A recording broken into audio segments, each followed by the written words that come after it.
Metanomics is brought to you by Remedy Communications and Dusan Writers Metaverse.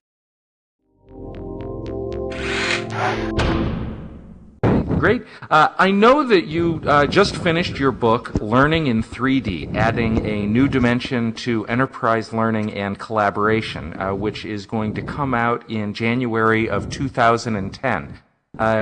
For starters, what's the one thing you want people to take from this book?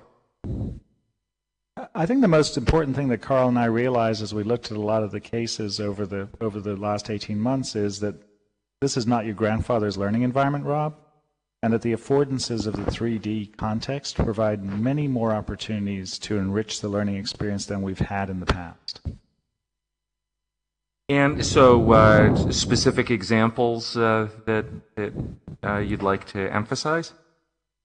I think, you know, it's featured in our book and also was featured in 3D TLC. Some of the stuff that Margaret will be talking about in terms of how the affordances of a 3D virtual environment allow people to experience diversity and inclusion issues in a much more visceral way is one really, really good example of how some of the mechanisms and macrostructures, as we call them, of the 3D environment allow people to have a richer a richer experience in the environment than you could ever hope to have in a classroom role play setting, for instance.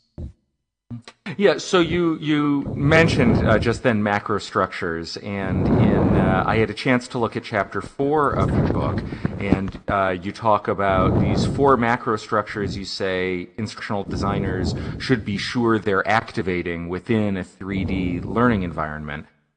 Agency, exploration, connectedness, and experience. So could you maybe just pick one of these and just sort of, agency maybe. What exactly is that, and how do people take advantage of that macrostructure in a 3D environment?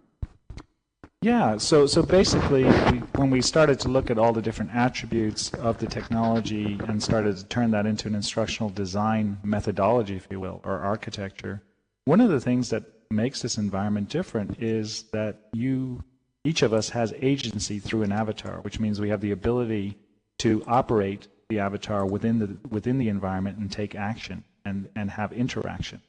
And to a certain extent, in other 2D flatland collaborative applications, you don't have that agency. You might be able to, rustle up an emoticon or something, but you don't really have as much agency. So it all begins, I think, the value proposition of 3D begins with agency, particularly when you're talking about immersive learning environments. There is some discussion, as you well know, about what good is an avatar, and do you really need an avatar, that the 3D environment doesn't necessarily need to leverage avatars.